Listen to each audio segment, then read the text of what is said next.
Hey everyone, welcome back. This is Rick Bosley, owner and founder of 3L Coaching and the Bosley team. And today, it's an honor, it's a treat. If you don't know it yet, I promise you will by the end of this episode.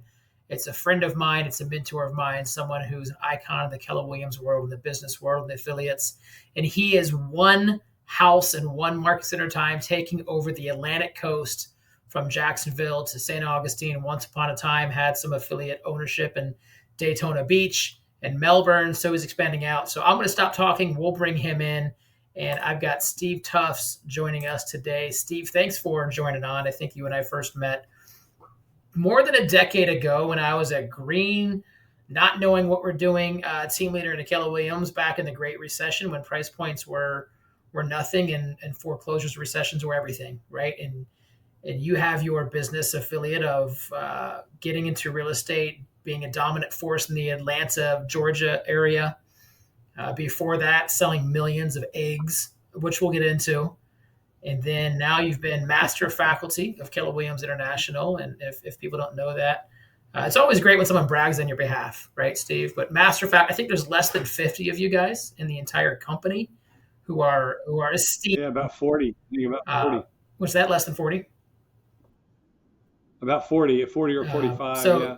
the coveted master faculty is a big deal. And as we watch this, we have a delay. So if you don't like foreign films and the voice is bothering you a little bit, then just listen to what he's got to say. Because today we're going to really talk about the essence of entrepreneurship. And this was inspired by your stint as a professor at, what kind of shirt are you wearing there, Steve? What do you got there? Let's see, University of, the best university in the land, University of Okay. Florida Gators. So not only are you an alumni there, you liked it so much, you went back and said, I want to teach business marketing and entrepreneurship there for the last 8 years or so. Is that correct? Okay. That's correct. So, That's correct. I went back late in life and got my doctorate, and I didn't think it was going to happen, but they offered me a job before I finished my dissertation, and so I took it. And I was there in the marketing department, but I also taught entrepreneurship and became one of the advisors in the Center for Entrepreneurship there at the College of Business.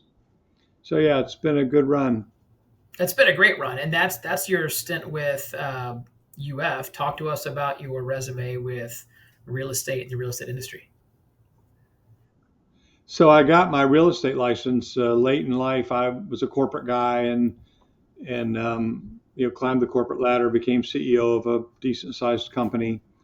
And then I decided to go out on my own, and with some partners, I bought a few businesses, and then I got my real estate license because actually we were buying and selling businesses, and we were buying and selling property to support our businesses and so on.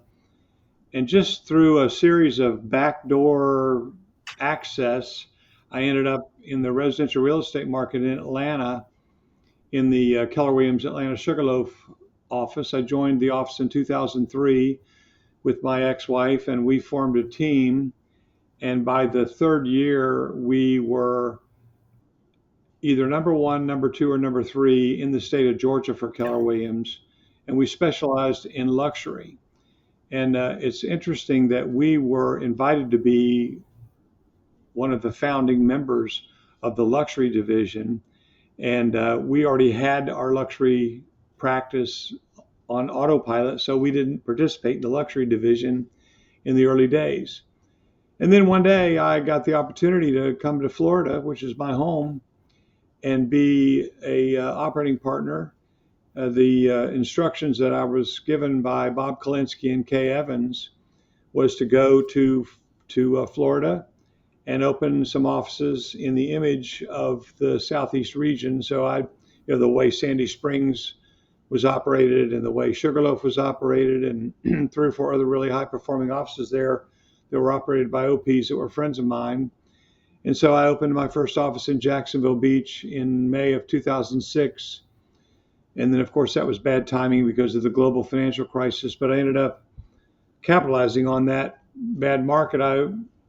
Along with some partners, I acquired the St. Augustine office, the Daytona office, and the Melbourne office during the financial crisis.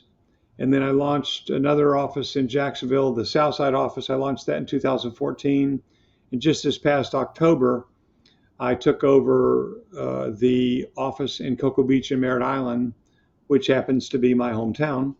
So I have 6 Keller Williams franchises that, as you said earlier, they range from the Georgia-Florida border to the Sebastian Inlet. So it covers about 6 or 7 counties along the And there's the Northeast Florida Atlantic coast. Partners, and we are minority investment partners in your sacred city of In Gainesville. Gainesville. So Ray Lopez, the OP there, Yeah. but you and I are both investors there. So last week we spent some time at a regional meeting, and you presented the thought or the idea or the understanding of we are all entrepreneurs, whether we're as an OP or team leader or coach or agent or rainmaker. We're entrepreneurial.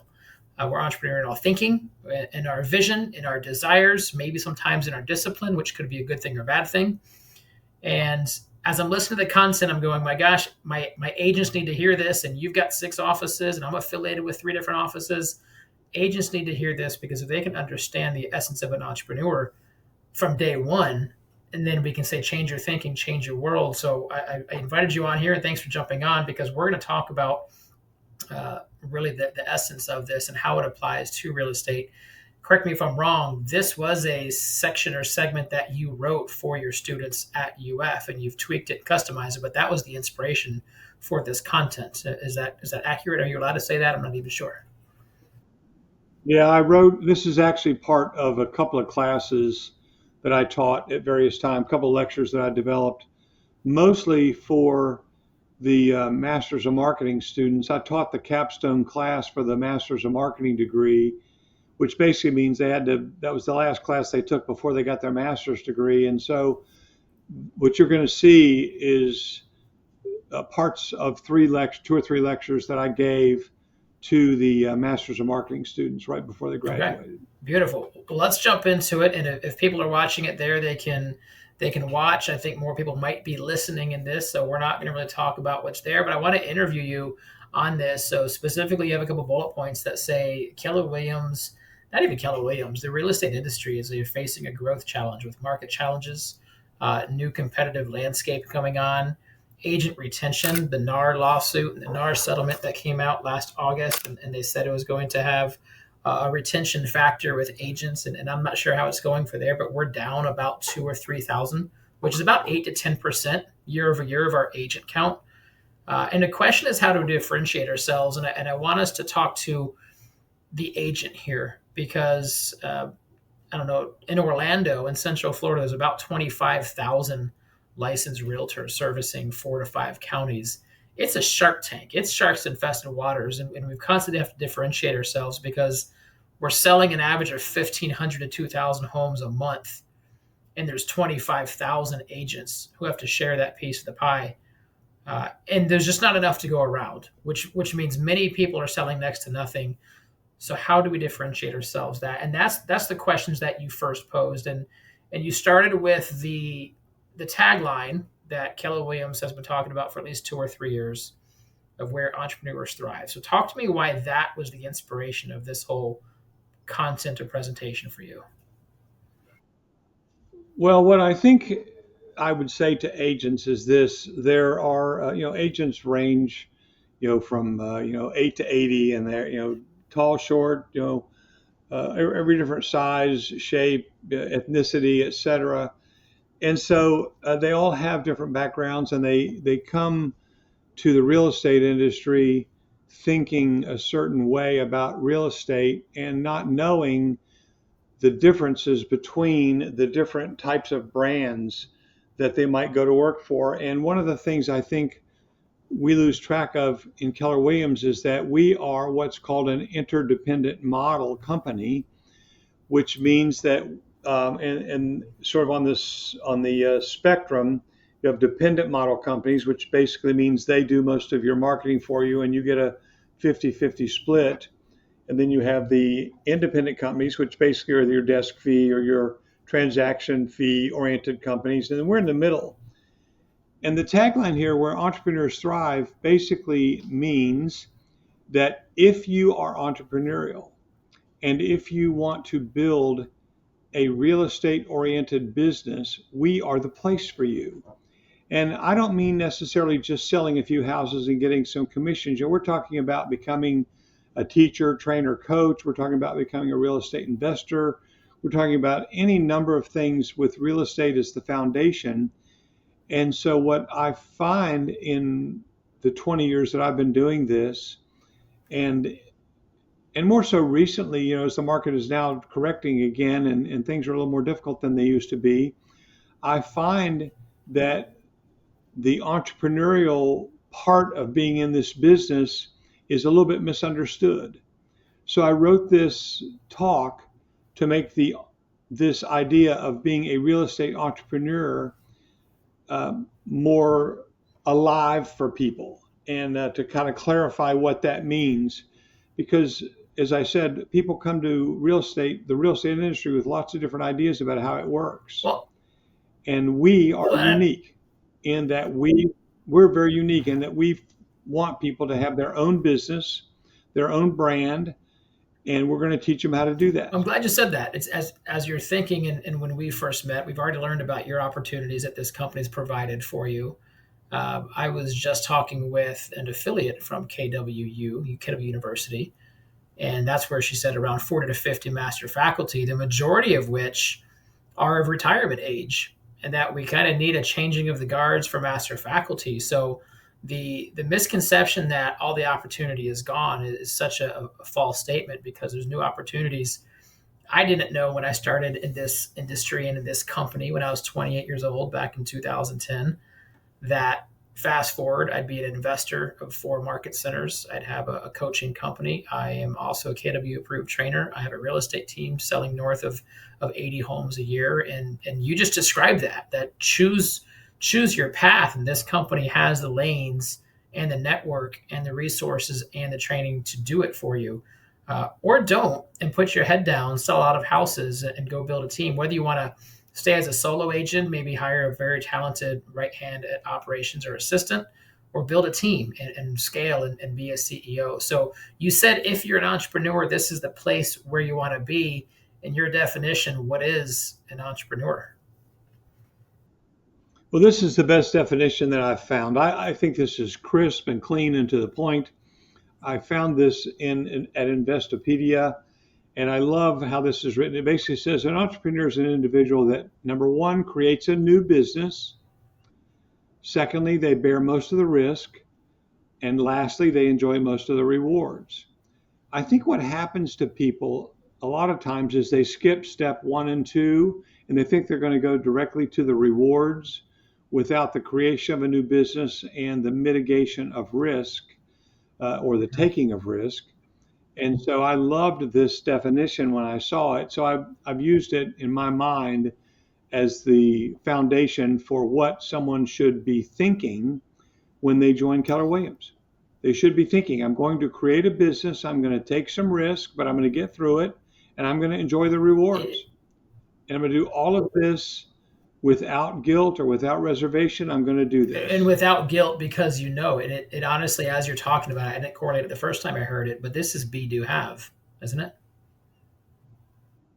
Yeah, when I say without guilt, if you do this right, you're going to make a lot of Mhm. money.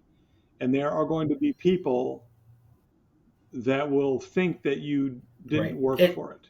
I can assure you that if you make a lot of money in this business, You you worked for worked it. for it. And you took a lot of hard months and heartache and toll on your relationships and your health, and there's sacrifice, like anything, right? The cliche. That doesn't have to be. We want to teach that balanced life, but we know that when you're building something big, there are risks, there are sacrifices for it. So that's what an entrepreneur is. What is an entrepreneur not? Yeah, and an entrepreneur is not an employee. In some companies, you might feel like you're an employee. An entrepreneur is clearly not wimpy or lazy. An entrepreneur is not needy, so they're not dependent on other people. They're self-motivated and self-driven, and they're clearly not a source of drama or toxicity. They're not always complaining about what's going wrong. An entrepreneur overcomes this risk in creating a business. And so people that come to Keller Williams thinking that you're an employee of the company and you can sort of just hang around and wait for somebody to take care of you will be disappointed. People that come to our company and say, "Hey, I'm going to take some risk and I'm going to build a business and I'm going to enjoy the rewards of it," they'll be very happy here, very What up? happy, because that's Well, how I they love you can retire. tell it's written by just what your thoughts are. Don't suck. Don't be needy. Don't be a whimper slacker. Leave the drama out of it. Right? Stop complaining. Stop whining. Don't be a victim. And what I hear to often say is own your results. If you say it, own it. And if you own it, do it and be accountable for it. And I'm big with accountability, I'm big with tracking, not because I want to micromanage you, because you need to understand if you're on the right path or not. So being an entrepreneur, it says, what's the difference between an entrepreneur and a dreamer? And we see this. We've interviewed and seen so many agents come in and they come in and they want to make, why did you become a real estate agent? Well, so I get an unlimited income with the flexibility of choosing my own schedule, right? That's the number one and two answer. And then how much they want to make, Steve. Every time they want to come in for the last 20 years, what's been the number that agents want to make? They want to make A hundred thousand. $100,000 Like a they're year. not accounting for inflation at all. Because $100,000 now is not nearly what it was 15, 20 years ago. So the No, and $100,000 is I don't want to say it's easy, but I will say this: the rookie of the year in the South Florida region this year did over $1 million in commissions in his first year in the there business. So it can, but he worked his it's fanny passion. off. It can be done. But what you find is that people think it's easy, and so they don't take action or they don't take the right actions, and they sit around and dream about making money, and they never really make money. We've used the idea of So being an that, entrepreneur as how you really get intentional. One of the six perspectives makes this a little bit confusing because we say move away from entrepreneurial thinking and into purposeful thinking. I know it's not part of your slide deck, but help the audience differentiate that between an entrepreneur as someone who creates the business, bears the risk, takes the reward, who takes action, and then what's the difference of that and then entrepreneurial versus purposeful? well, I happen to believe that that definition in the E to P model that you're talking about is not a good use of the word Mm-hmm. entrepreneur. If I were redoing the E to P model, I would say moving from natural to purposeful. It would There you be go. N to P, because what you're doing in that portion of the model is you're moving from your natural ability, your personality, your Your comfort wits, zone. Yep. etc., your comfort zone, what you do easily, to something more purposeful and systematic. And so I recognize that the words are not, we're not using the word entrepreneur in the same way, but because actually in that model, what we're teaching you to do is to follow a system. In that E to P model, we're trying to get you to stop being, winging it and doing it Right. by the seat of your pants and move into a more systematic, purposeful way of doing business, which I'm going to talk All about right. in So I these wanted to clarify slides. that for anybody that says, wait a minute, I thought being entrepreneurial is a bad thing in the sense of E to P. It's to get to leave your comfort zone. For this thing, it's about having that sense of freedom, having financial rewards, being interesting, being exciting. So you just further went down to what is and what isn't an entrepreneurial. What does Investopedia say what it is? I mean, you already said this. This is your definition, right? Create the new business, bear the risk, enjoy the rewards. Yeah. So what I'd like to do is in the next slides, I'd like to talk about each of those three components. So let's start with talking about Yep. creating a new business. And in my University of Florida teaching, I taught a class on creating a new business and writing a business plan. And so these are some of the slides out of that lecture. So let's just click down this a little bit. Rick, what you find is that there are three things that have to be addressed in starting a new business. And the three things are: number one, is there a demand for my services? And if so, where is it? And I'm not saying is there a demand for real estate. I'm saying is there a demand for my Mm-hmm. services? Because the way I do it might be different than the way everybody else does it.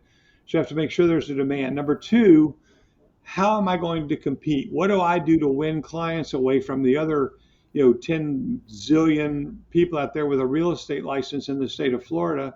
And so I got to figure out how I'm going to differentiate myself and win clients. And lastly, how am I going to make Mm-hmm. money? I mean, I need to make money. I'm not doing this as a hobby job. If you're an entrepreneur, you're not. If you're a second income in your household, you might be doing it as a hobby job. But for entrepreneurs, we got to make money. And that's how we're going to get a return on investment. So I'm going to talk about these three items and how to really get your head around those three items. So we'll talk about demand first. And what I would say is, it's a big real estate market out there. There's a lot of people that are buying and selling real estate in Florida. There's still a lot of primary growth in Florida. People are moving into town from other states. There's a lot going on. But I'm not just going to go out there and sell real estate everywhere. I'm not going to sell, maybe I'm not going to sell, starter homes or mobile homes, and maybe I'm not going to sell luxury homes or farms or equestrian estates. So I've got to figure out what is the demand for what I can do. And I'll give you an example, Rick, about how I feel about this. I'm always amazed at how many realtors will say things like, I really want to sell luxury homes. And yet they don't know anything about the luxury market. They don't know anything about the luxury buyer. They don't know about how to, handle jumbo loans, for example. They've never been in some of these big, multi-million-dollar homes, and so it's not a good targeted market for them. So what I say to people is, go where you can find a target segment where you know that market.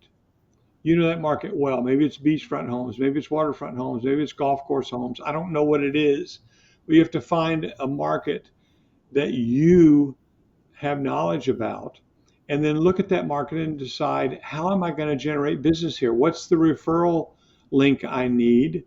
And the way to do that is to master the MREA lead generation model and build a database of people in your targeted segment and start to market to them.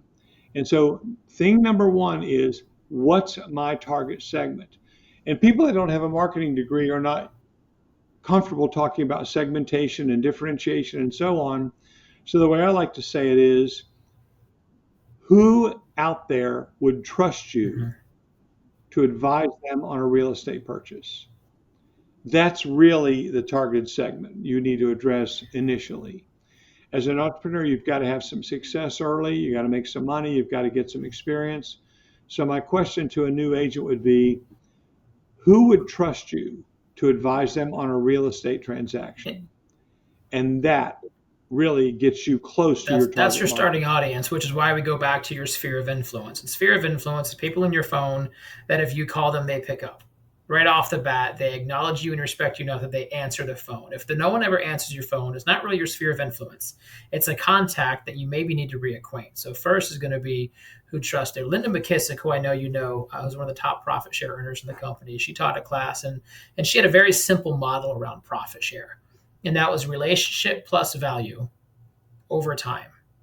And she said, with agents, if you build a relationship and add value, then over time, on their time, is when they may or may not come over. And I'm going, that's not a profit share model. That's a lead generation model to your clients, to your customers, to your sphere of influence. Maintain or build a relationship, offer and add value. And when they need to buy, sell, or invest, or refer, or need something, that's their time. And I think it goes down to this. So the starting point as you're looking for your targeted market is, who do you already have a relationship with? Who have you already added value to? Let's start there. And then we're going to say, if that's not enough people to hit the goals based on the lead generation model and based on the expected outcomes, then we're going to go focus on a targeted market, be luxury, beachfront, golf front. For me, it's my kids are in first, second, and fourth grade in PTA and Babe Ruth, Little League Baseball. And that's my target demographic, because that's who I'm hanging out with every Saturday anyway. And so oftentimes I'll remind agents, whoever you are, still be that person. Just figure out how to incorporate now your new business as being a realtor. So I love that you just started there of going, let's just stop winging it. Let's actually think and study and itemize. And then once you have it, get started and make those calls and just ask if they reciprocate that feeling. If you had a real estate related question, would you feel comfortable to call me? And if so, yes, congratulations, that person's part of your sphere, right? So your second one Absolutely. was basis of competition. So talk about it. This picture up here, this picture, Rick, reminds me of a real it kind of reminds me of a real estate convention. Our family reunion doesn't look too different than that at times, and you think to yourself, okay, how do I differentiate myself in a crowded market where everybody, a huge percent of the population have a real estate license, but very few of Yeah. them are good. So what I need to do is I think through creating this new business, I've identified my segment. So now what is my unique value? How do I differentiate myself from everybody else on the street that's trying to sell real estate? How do I appeal to this targeted segment? What do I say to position myself in a certain way so that people will trust me because of my unique knowledge or my influence in the community or whatever it is that I have going for me in this market segment that I've targeted. And if I know what that unique knowledge is, I can absolutely begin to have some influence in it. So let me give an example, Rick. When I started my real estate team in 2003, I lived in a gated community. I was already, of course, a successful businessman, so I had the advantage of living in a gated golf course community. I didn't play tennis, and I didn't do, I wasn't in the bridge club and so on. And so I decided that I would differentiate myself by being knowledgeable about everything there was to do around surrounding the golf course. How to join the club, how to get involved in the golf associations, how to get your children in the juniors program, just everything that I could possibly know about the golf program, I knew. And I played a lot of golf, which didn't break my heart. So I was around all the golfers in the community. I could introduce a new client to, a foursome or introduce them to the pro. And so I built a business that sold. I don't hold me to this number, but I think it was 24 million in year one by just selling golf course properties. 37 or 38 million in year two, 51 million in year three. And back then, that was a big number. That made me, by the way, that made my team number 27 in the nation for Keller Williams back In in year those three. days. Yeah. So it was a very, very, successful deal. But I did it on about 400 names of golfers in my gated golf course community. I ignored the tennis players, I ignored the bridge players, I ignored the social Th- clubs. I This is a ignored all of superpower, that, and Steve. I just This is a superpower to ignore the many and go yeah. deep with the few. And so you knew your niche, Mm-hmm. you knew your strength. And it's difficult for me as well because we want to service and cater everybody, but in doing so, you're specializing in nobody. So, what advice do you have out there for the agents of how do you have the focus or the faith that going deep with fewer people is better than going shallow with as many people as possible? Because that Well, first I'll tell you it's easier and it's more fun. I mean, think about it. My lead generation was a couple hours on the driving yep. range, or a couple hours on the Careful putting if you're green, listening to this. No, you do or not get to go going out. golfing every day and sell 51 million. So he's giving you the highlight reel, not the grind. I want to make sure that we disclaim it there, but I didn't mean to cut you off. Keep rolling, Steve. That's okay. But what I am saying though is forget that this was my sphere of influence. I'm saying be present with the people that you are trying to influence. Be present with the people that you want to be around, the place where you're comfortable, where they will trust you and have a relationship with you. And then you can demonstrate your value over time. And, I can tell wonderful stories about being on the golf course and lead generating while I was playing golf, but we'll stay off of that right now. The important thing is to say to you to be present at the place where you There you have go. influence and knowledge because it'll be easier. And imagine what it would have been like for me. I mean, I'm an awful tennis player. What if I'd have gone to the tennis courts and tried to hang around with the They had tennis to laugh you off players? the court. And Laugh I you can off the barely court. get the ball over the net.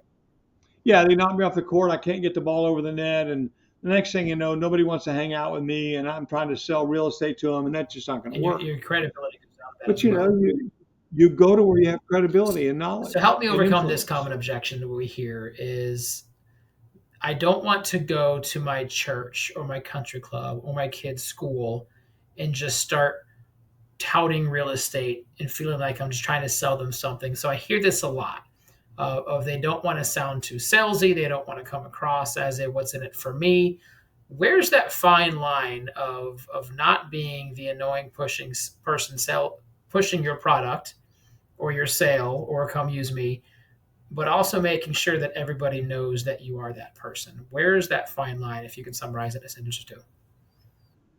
Well, this is easy because people don't want to be on the golf course and have you, chirping in their ear about trying to Yep. sell their home.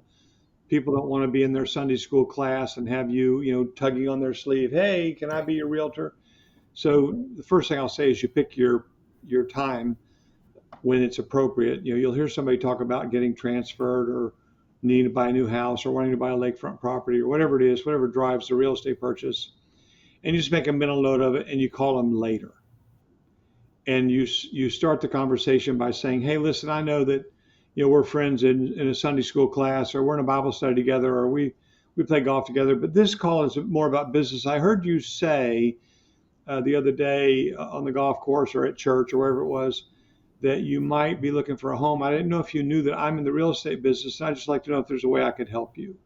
And so that's how you approach it. You do it that way. The other thing you do, Rick, is you do what I call casual conversation. You don't say to someone at church, "Hey, I'm a realtor. If you know anybody that wants to buy or sell a house, give me a call." You don't say that. What you do is you casually let people know constantly that you're in the real estate business. For example, you might be telling a story and about something that you saw that was unique. Maybe you saw a cyber truck on the road or something. So rather than just saying, "Hey, the other day I saw a cyber truck on the road. Boy, that's a weird truck," you say, "The other day I was driving toward one of my listings and I saw a cyber truck." And that's a casual way to remind people I'm in the real estate business. And what you'll find is they'll go, "Oh, you're a realtor? I didn't know that. I need a realtor." And if they like you and trust you and they're in a relationship with you and they think you can You solve provide their problem. value, you're not you're not kind of getting in their space. You're Right. helping them, Okay, I love it. and they And appreciate I it. asked that because it's a common thing, and I love the second one, which says learn how to make sure it just becomes a part of you. Don't shy away from it. I think I love the first advice even better. That says make a mental note, and when you call them tomorrow or that afternoon, you say, "Steve, this is a business call now because I heard you say this," and they will appreciate you. Let them finish their round of golf. And now we're in the environment Yeah, and and context of now we're talking business, not at a kid's birthday party. I think that's brilliant. That's a great job. Okay, the third correct, thing for you was financials. correct. Yeah, this is something people tend to shy away from. You got to make an initial investment to get things going. You've got ongoing costs for marketing and so on. You've got to understand what the profitability and margins should be in your business. And I put there in parentheses page 157 of the MREA book because if you master that chart, you'll be off on a very good start to setting up a financially sound business. So you want to master the economic and budget models of the MREA book, but I like to send people to page 157 because there's so much information in that table on how to build a business. It's amazing. And most importantly, what I like people to hear is that when you start your business as a solo agent, up until you're three, four, five, $6 million in production, you're pretty much a solo agent. You're operating at a profit margin over Yeah. 50%. And there just aren't that many entrepreneurial ventures that generate a profit margin over 50%. What happens to a lot of beginners is they don't set up their economic model and their budget model properly, and they lose money. And so they get discouraged when in actuality, they're entering one of the most profitable businesses on the planet. Page 157 of the MREA book, Rick. It's That's what one I of your send favorite people. classes You've to heard me teach. teach, profitability agent You've heard me financials. teach that page Yeah, five or well, ten and times. I've been to your class two or three, four times. I've taught it to my audience, and something I want to share and add to it. And it reminds me of a story, and I won't say who, but this is an agent, and she came to me after the class and bragged that she was at a 92% profit margin. And she was bragging on to me like that was a great thing. And then when I dug deeper, she'd been licensed for about 15 years and never did more than 4 or 5 million. And 4 or 5 million was a very good living for her, and the income was there. But I think it's equally dangerous, Steve, of sometimes people overspend. I think a bigger dagger that people have in this phase is they underspend. And you can't get an ROI if you don't have an I. And you can't get a return on your investment if you don't make the investment.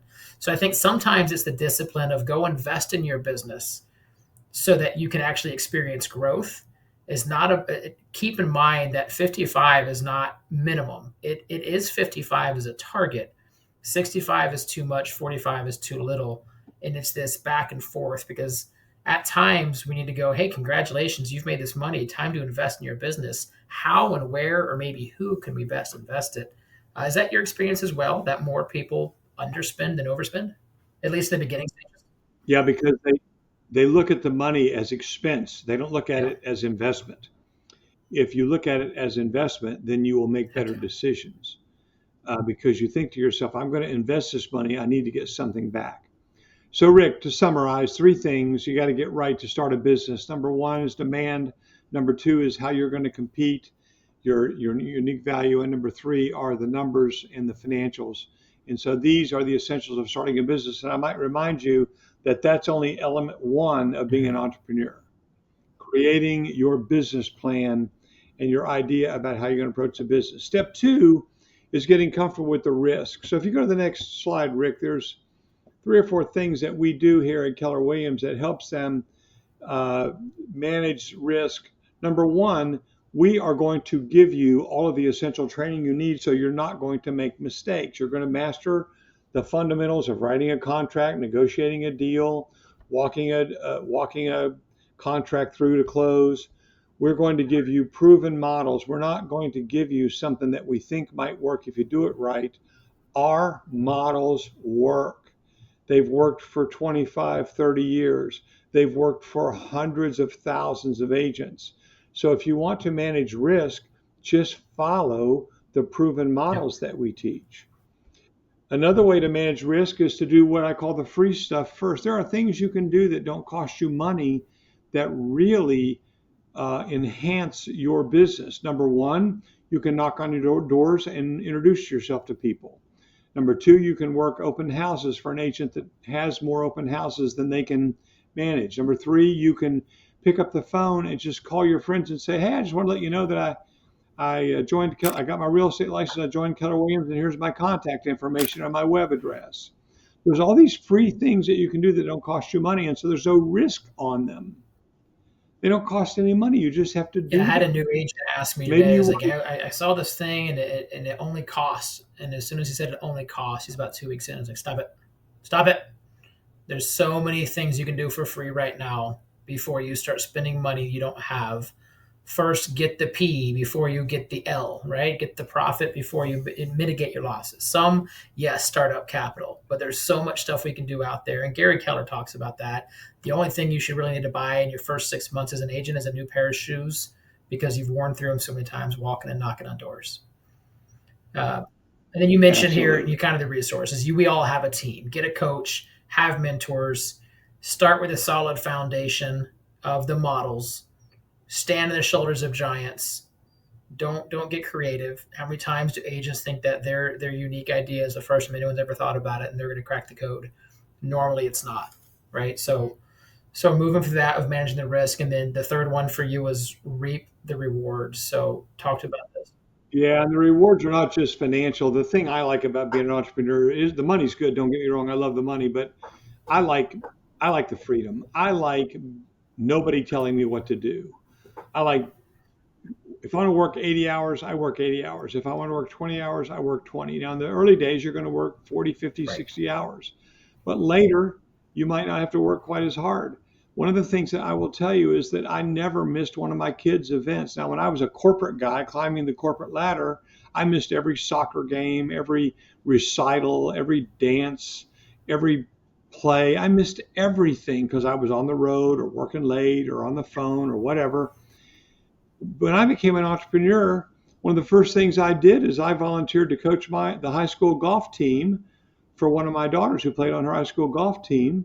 which expanded my influence, by the way, because now I'm around another whole group of golfing parents. I'm around other golf courses around the community, and I'm spending every day from 2:30 to 5 o'clock with my daughter and 4 or 5 of her girlfriends that played Yep. on the golf team. Parenthetically, we won the Georgia State Championship in There you 2007. go.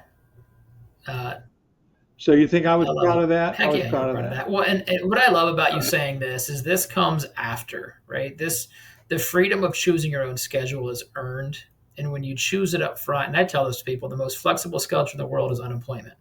So if you can afford to be retired or unemployed, congratulations. If not, then let's go make sure you have your structured schedule. Now the difference is you can choose when it is. It doesn't mean you're going to take off. So for me, yours is golf, mine's baseball. I've got a 6-year-old, 8-year-old, 9-year-old. I Yeah. coach both of the teams. My wife coaches one of the teams. I'm at the fields 3 nights a week by 4:30 Saturdays, and that's the life I chose to do. Now, with that, am I giving up some transactions that I could possibly have? I do, and I have a team, and I've got a great team around that, so we can still work that because that's the rewards we're able to reap from it. But as you listen to this, if you got into real estate because you needed to have a flexible schedule, you have the flexibility. It still needs to be structured. It still needs to be a part-time job or a full-time job. You still need to have, maybe you go to school full-time, work full-time, and this is your second career. Then go have a schedule, and maybe it's 6 to 8 p.m. Monday through Friday and all day Saturday. And that's a sacrifice you make for 6 months until we can flip it on its side and until we can get there. And I think a lot of people, Steve, they get into real estate not treating it like an entrepreneurial business, not treating it like a schedule, and it becomes a hobby if I have time. And a hobby if I have time is fishing for me. And ask me how many times I've been fishing in the last 4 months. It's Well, less than twice. at the University of Florida, on one of the walls in the Entrepreneurship Center, there was a saying that being an entrepreneur means that you get to pick which 80 Which hours a yeah, I've week you seen work. that. Not yeah. And that sounds a little rough and it's a little exaggerated, but the concept is right. You still have to work. You just get to choose when you need a day off or an hour off, and the freedom is A amazing. neat thing you might Um, you might hear, and I know we're wrapping up on time a little bit. Let's talk about corporate versus entrepreneurial. I don't know if you know this or not, so maybe I'll teach you something here. If you work Monday through Friday in a quarter, that's 13 weeks. You'll have 26 days off. You track with me? 2 days off a week. yep, As an yep. agent, rarely are we taking 2 days off because you have open houses, you're showing homes. When we're off, when other people are off, that's when we're on. So an agent could actually work 6 days a week and they'd have 13 days off. But then one weekend a month, they choose to take a long weekend and a 3-day weekend. So that adds 2 more days. So 2, 4, 6 on top of 13 says now you have 19 days off, not 26. But then 1 week a quarter, you take off the full week, which adds 7, and 19 plus 7 is 26. It's the exact amount of days off as if you were to work Monday through Friday and take every Saturday, Sunday off. If you work 6 days a week, but one weekend is a long weekend and 1 week a quarter is a long week. And I got that from the 12-week year, but I think it really is a great definition of this, of choosing your schedule. It's an entrepreneur. Take off, take a long weekend, take a week off, but then you're working 6 days a week to overcome that. Have you ever heard that before? Well, I have heard versions of that before. All I can tell you is that I remember very clearly how funny it felt having been a corporate guy for the first 20, 22 years of my life, of my adult life. I remember how funny it felt when I walked out the door of my real estate office to go coach the golf team, and I didn't have to ask anybody's permission to do it, and I didn't have to sneak, and I didn't have to hide. I just went and did it because it was my business, my entrepreneurial venture, and my time. By the way, I will say this, Rick, it's on the slide, and I want to just end with this. This will be the last slide. You will get a lot of satisfaction out of running your business, and you'll find people respect you more. At parties, people will ask you about your business, how's it going, and so on. But here's one of my most proud accomplishments.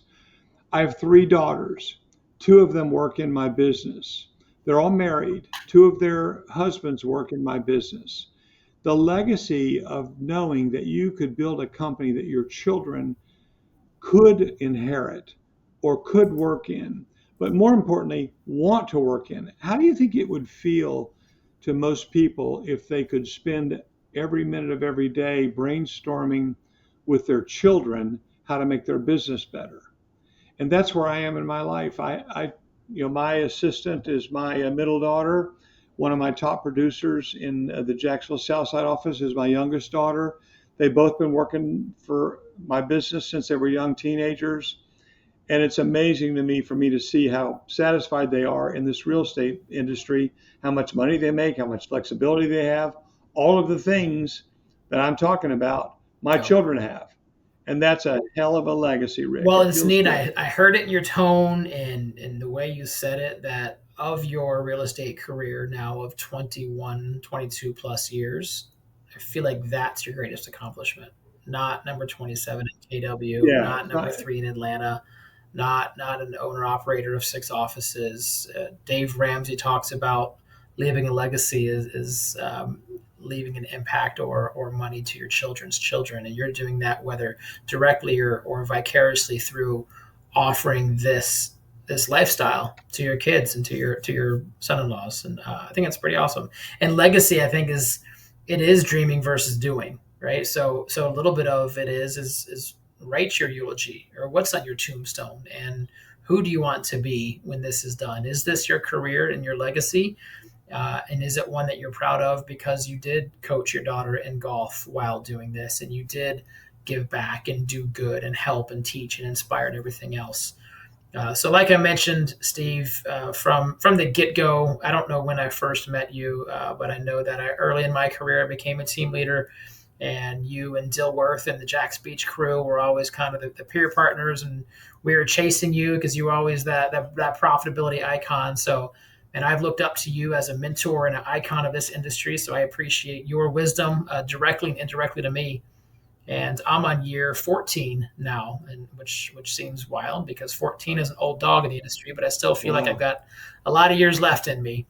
Uh, as we close out, when we're talking to realtors, we're talking to entrepreneurs. This applies to new loan officers. This applies to new landscapers, new roofers, any entrepreneur. I guess what's the parting as someone who's seen it, done it, failed forward more times than you've succeeded, probably because that's a part of it. What's your parting words for someone who's looking to create a legacy in this industry? I think what I've tried to do along the way is I've enjoyed the process. Entrepreneurship is a process. I guess I could own 12 market centers instead of 6 if I wanted to, or I guess I could do that. I own a title company and a couple of properties and some other things. But my path, the process for me is it's led me to a point where the money and the business were all in good shape. And so I could pursue my passion, which was getting, my doctorate and going to teach at the University of Florida and teaching on the master faculty and helping young people have a better life. So I get a lot of personal satisfaction going through the process. It's not just the end point. Oh yeah, I built this business and now I make a lot of money. It was the process of getting there that was very, very rewarding. So enjoy the process, and if you're not enjoying it, figure out what needs to change so you do. Yeah. Correct. I love it, Steve. I appreciate it. And stay here. I'm gonna sign these guys off real quick.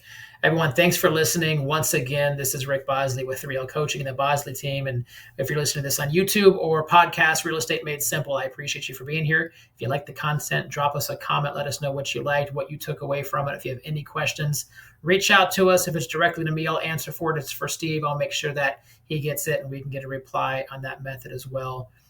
Thanks for listening, and we'll see you next time. Take care.